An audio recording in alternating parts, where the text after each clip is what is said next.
Well, it's time to go combine some pinto beans.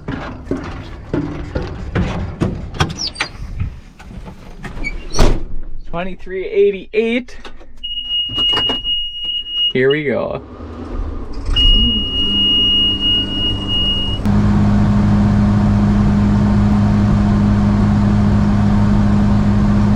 There, now I can see out of my hopper windows pretty good. I got a pretty short drive to the field, so let's hit the road.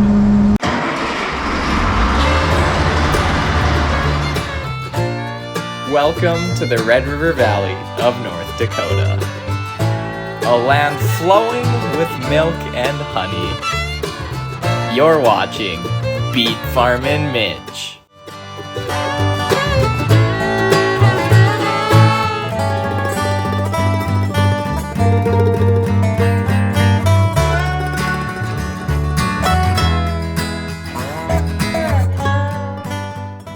So I pulled in the field here and just combined the headlands, we call it. That's basically just the short space here, because this is the main bulk of the field, goes back and forth that way, but we plant the headland this way, so we have room to turn around when we're working this way. So the headlands usually aren't quite as productive, but I got those done. And we like to kind of space it out with dry beans usually, because sometimes they can be a little bit more higher moisture beans in there, or just stuff like that. So we usually try to space it out a bit, but it was good, so we combined it, and we got this headland done. But there's a headland on the other side, you know, because if we're farming this way, we gotta turn around over there, come back this way, turn around over here, and vice versa. So here we are harvesting pinto beans. Yep, so basically this is just a giant pickup header that picks up the already cut beans. And there you can see the pinto beans coming into the hopper. We're gonna unload the truck here, and I'm gonna turn the RPMs down on the combine. Yep, so we turn the RPMs down so we don't, the auger doesn't run really fast and split the beans. You know, you ever had like a peanut and it splits in half, or like a pinto bean and it splits in half? Well, we don't want to split the beans, so that's why we lower the augers down. And that's why we don't use like a grain cart for these. A lot of people handle them with conveyor belts, just to not split them and damage the crop like that. So, and as I'm unloading, we kind of slowly go back and forth. It helps kind of mix the load in better. You get a better even load for when you unload, because you know, if you go through like a high moisture patch, you don't want it all in one spot. You kind of want to spread it throughout the load, and that's more important with dry beans. With wheat, you really don't need to worry about that, and with other grains.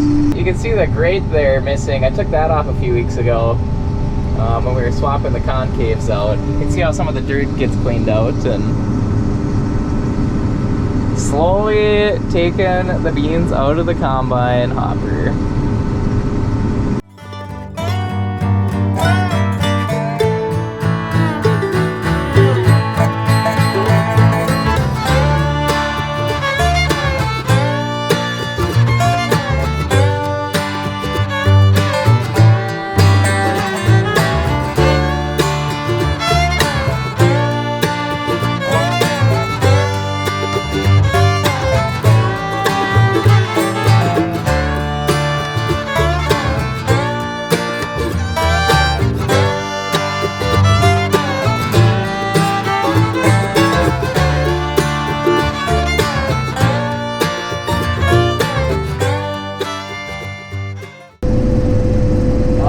Neck and neck over there.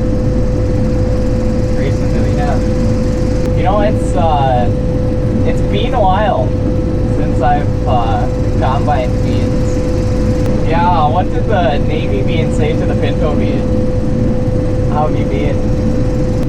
So if you look here, you can see right here, these are darker and these are lighter. That's because the cutter went different ways when he went this way, so the beans kind of fall down a certain way. And if I go the direction with the beans facing it that fell down towards me, it usually picks them up a little bit better. If I go against the cutter, sometimes it likes to roll in a big ball, and then it just shatters all the beans and you lose a bunch of beans there. So usually I just kind of try and do that. I don't have to do it all the time, but if it's not too much of a hassle, it's nice to be able to do that. So, yep, so this thing is actually, well, it looks like it's picking up 6 rows, but technically it's picking up 12 22-inch rows that were cut into 6 rows. They like got cut narrower. So yeah, basically they're getting fed into this pickup header, and it's very satisfying. It's fun to just be picking up a row crop and to be kind of, especially when you get a big bean crop. I mean, these ones don't look too great, but if you have like a really nice bean crop, it's like just these giant bushes just coming into the combine, and it's just really fun. But yeah, the beans look good, the quality looks good. The quality is really high actually, because a couple, you know, if you haul in wheat, they'll dock you on like dockage, protein, and moisture. And dry beans is a little bit different, so they'll have dockage, of course, or FM, foreign material, and moisture as well. You kind of, right now I think they're in that 13 range, 13.3 I think is about right. And then there's something called splits, which I was talking earlier about peanuts and beans being split in half. And if they have too many splits, then we get docked for that. So I think this last load was 0.5 splits, which that's good. If you get anywhere, you know, if you get more than a couple percent splits, that's not great. But we had a couple 0% split loads, and we've never really had that before. So splits being low is good. And then there's damage, and that is basically like if you get damage to the bean, like the skin on the bean or something like that, you also get docked for that too. And so rotor speed, we're running about 300, which is way slower than wheat. Wheat, we're at like 1,000 RPMs, which is how fast it's spinning per minute. And so the 300 is way slower because you don't want to damage the beans. You don't want to make refried beans out of good beans, you know? You don't want to smash them up and damage them. You don't want to make mashed potatoes out of good potatoes either. Lots of different combine settings we have to adjust, and you kind of got to be able to troubleshoot, like, hey, why am I getting a lot of splits, or why am I getting too many pods, or, you know, just kind of trying to solve problems as to why the machine wouldn't be separating the crop as good. And we have finished a field of pintos. You know, there's just something satisfying about a combined edible bean field. It looks nice. And there's a pretty cool sunset over there through the mirror. All right, so we have officially caught up with all of our beans that are ready to combine that we've cut. We kind of hit a wall today. We've kind of came upon some beans that were a little green, not quite too ripe enough, and we don't want to damage them, so we're just gonna wait to let those dry. But we knife pretty much all the beans that we can, but some of the beans we have to straight combine if it's like a goofy shaped piece, something where the cutter doesn't work. So if you look, you can see the silver bars on the front. That's the air reel. That helps blow the beans across the sickle and into the combine. So yeah, if we take a look at the ground here, you can see kind of where the old rows were, but this is the reason we like to cut, is if you look at the ground, you see all these beans laying here. I mean, that's a lot. And that's a lot of loss that adds up, and there's just nothing you can really do about it when you have to straight combine some. So that's why we like to knife. We also, you can see the rows are planted this way, but we harvest it at an angle. It helps feed into the header more evenly when you go at an angle. But you know, this is what we got to do. We got a big like coulee, like a ditch that runs through this piece. So I think he's gonna snake along that, but I got my drone with, so we might as well fire that puppy up while I'm waiting for a ride.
Oh yeah, and I forgot to mention, so my dad took his combine down here because we got about 3-4 rounds right next to the stuff we're straight combining. So you can see in the drone shots there, this side of the field is we're straight combining, and then you can see the line where we're cutting, and then the rest of the field's all cut. But we're only gonna do like 4 rounds because we know that those are dry, but beyond that, it is not dry. Today now, we've got all our pinto beans cut. So Casey's been rolling in that, and we've been doing beets, pre-pile, and all kinds of stuff, and so harvest, I guess. Busy days. But I enjoy the grind every once in a while. You know, a friend all about farming, James, scope him out. He once joked that this time of year is something called the Harvest Weight Loss Program. And it's so true. It's easy to knock off a few pounds when you're sipping coffee and working hard all day. So you can take a look at the pinto beans here. They look pretty good. So they're like, you know, that's kind of what they look like. They got like 2 different colors, kind of spotted. That's what they got. If we look at this load, we look at the quality here, you can see a bean like that. See how it's kind of dirty, and you can like rub the dirt off. That's if it's too high in moisture. It'll be green on the inside here. Yep, see how that's green on the inside? That means it's too high in moisture, so the moisture stuck some dirt to it, and you'll see an odd one or two of those. And it's okay to have a little bit, but you don't want too much, because basically you don't get paid for those beans because they filter them out. And a couple other things, just some random stuff in here. If you get like a stick, that's pretty minuscule. But if you get like, oh, here's like a little pod piece. If you get stuff like that, you'll get docked for that as well. And we'll see if we can find some splits here. All right, so here's a split bean. So you can see how it's kind of split in half like that. Like a peanut, basically, pretty similar. You don't want splits because you get docked for that too. So yeah, but other than that, I mean, this load looks pretty good. So good pinto beans, and ready to make some burritos and some Bush's baked beans and all kinds of goodies. All right, so we are in a new tool now, and so we have 1 field of pinto beans left to harvest, an 80-acre piece, and basically up to those trees. And hey, we're starting to get some nice fall colors here, so that is pretty nifty. I think we're like a week away from peak fall colors, so there's still a lot of green, but hey, I really appreciate the fall time of year. I just love the harvest aspects and the seasonality to that, and the trees changing. But I am in a tool we call the Rodweeder today, and so basically we knifed these pinto beans already, but we got some rain on it, and so it kind of crusted, and these beans kind of sink into the soil a little bit. So basically the Rodweeder is this like a 3-point bar with like a rod underneath that just goes barely under the soil, and it basically helps break the beans up, not like shatter them, but helps kind of break them off the soil and fluff them up a little bit, so that when we come through with our pickup headers, we'll be able to rake them all up. And on the front there, that's basically just a knife, but it's not really doing anything as far as cutting the beans goes. Basically, that just kind of helps sweep any beans away so that we don't run them over. Ooh, and I forgot to show you my latest lunchbox improvement. So every day, pretty much, I bring a half-gallon water jug. A lot of times I'll have to fill it up twice. And I always bring my lunchbox. I got like a Coleman lunchbox here, but I made some improvements. I don't have much of a lunch pack today because I'm hoping I can talk my girlfriend out into bringing me some food, but I put a cutting board in here. So it had this little spot for a divider. Could not for the life of me find it online. So I just bought a cutting board and I cut it. I cut a cutting board, yes. And so basically this side I keep my food. I know I packed a light lunch. I packed a Nutter Butter and a real sugar Mountain Dew. Yes, very healthy, good snacks today. And then in here I keep all my like extra stuff. So like I'll have like a couple ibuprofens in there usually. I have a little earpiece in case I need to make some important phone calls that I can do. So I can do hands-free in the tractor. It just makes things way easier. Little sunglass thing, phone charger, music Bluetooth deal. So you know, you just you gotta have some tools to help you out in the day. You know what they say, the right tool makes the job so much easier. Well, I just got a fun phone call from my sister-in-law. She said she made some French toast bake this morning and was wondering if I wanted a piece. And hey, it's Saturday morning, that sounds awesome. And hey, would you look at that? The Lord provides. I didn't have food today yet. My sister-in-law's bringing me some breakfast. She just dropped it off for me. This looks great. She said she wants an honest review, so I need to give her an honest review. But since we're outside here, we are in the 180. We've got that bean knife in the front. Basically, that just sweeps it out of the way of the tires. And here's the Rodweeder. This is a pretty unique tool. I don't really know if you find these anywhere else in the world. They're pretty local. This bar just spins. It spins this way, that way. You can see how they're kind of out of the ground now, so that when we come, they'll get picked up more. But like these ones, you can see are kind of crusted in the soil some. You can see that.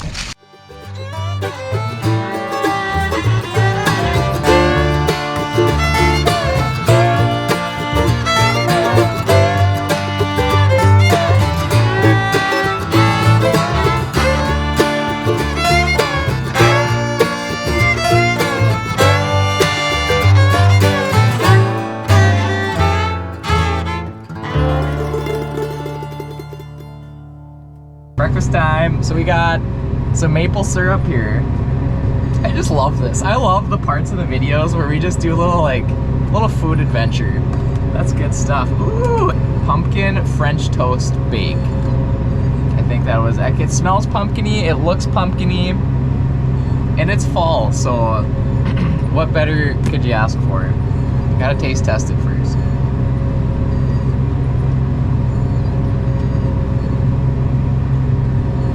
That's good stuff. Tastes real. Ah, what the heck? Let's just pour all of it on there.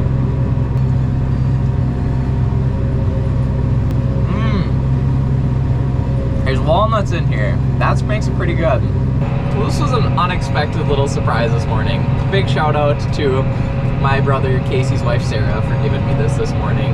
Thank you very much. We might as well just flash forward, travel through time here, and see what future Mitch says about finishing pinto bean harvest in 3, 2, 1. Uh-oh, looks like we got my partner in crime coming. Howdy. Hi. Oh. Well, hello, this is future Mitch, and I have my partner in crime today, Jenny from the future as well. How are you doing in the future, Jenny? I am doing fabulous. It's really hot today. It's cooking, but we got the AC working at 68. You think it feels like 68 in here, or is it a little hotter than 68? It's fine. I feel like it's like 75 in here right now. And just like that, Pinto Beans 2021 in the books. Yep, so that's future Mitch. You better be sure to tell him hi for me. Thanks for watching Beet Farmin Mitch. This is kind of another little beans special. Thank you for joining us. It's been a great day. And, you know, don't forget to keep it sweet.